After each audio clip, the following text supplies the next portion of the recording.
Merci, Madame la Présidente. La sénatrice Moody n'est pas la seule à se dresser entre vous et votre lit. J'ai un bref discours à prononcer. Je tiens à remercier mon collègue le sénateur Wu qui m'a cité en long et en large au sujet de C-282, même si certaines de ces citations étaient inexactes. Sénateur, je prends la parole aujourd'hui pour rendre hommage à la sénatrice Jane Cordy à l'occasion de son départ à la retraite du Sénat. Depuis que j'ai rejoint la Chambre haute il y a 2 ans, j'ai eu la chance de bénéficier de ses conseils et de son soutien inestimable. C'est elle qui m'a recruté pour rejoindre le groupe progressiste du Sénat. Elle n'a jamais essayé de négocier un accord avec moi.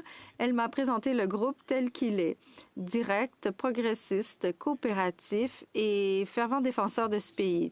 J'ai toujours apprécié son style chaleureux et accueillant, sa vaste expérience au Parlement, son dévouement et son amour pour la Nouvelle-Écosse et la côte Est dans son ensemble, ainsi que ses connaissances approfondies sur un large éventail d'enjeux.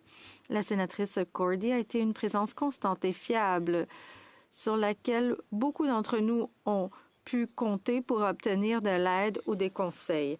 Elle a été la première présidente du groupe des sénateur progressiste et a dirigé notre groupe avec beaucoup de compétences et de générosité pendant 5 ans.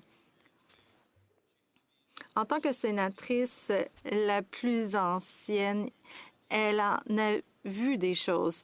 Elle a été nommée par la gouverneure générale Adrienne Clarkson sur les conseils du premier ministre Jean Chrétien, au beau milieu des débats sur la loi sur la clarté, qui fait maintenant partie des cours d'histoire. Eh bien, la sénatrice Cordy a prononcé son premier discours, une réponse au discours du trône, le 31 janvier 2021. Ce discours concernait la communauté de Glace Bay, la première ville du Commonwealth britannique à avoir été constituée sous le règne du roi Édouard VII, comme elle l'a expliqué. Et sur les amendements à la loi canadienne sur la santé qu'elle a décrite à juste titre comme plus qu'un simple texte législatif, mais quelque chose qui définit qui sont les Canadiens et ce qu'ils défendent.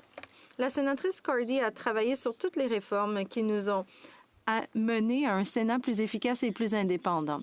Son expérience nous manquera cruellement.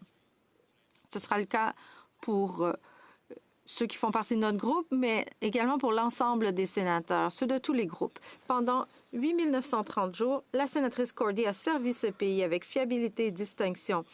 Et au bout de 24 ans de service dévoué, je lui souhaite la meilleure des chances alors qu'elle entame le prochain chapitre de sa vie. Merci.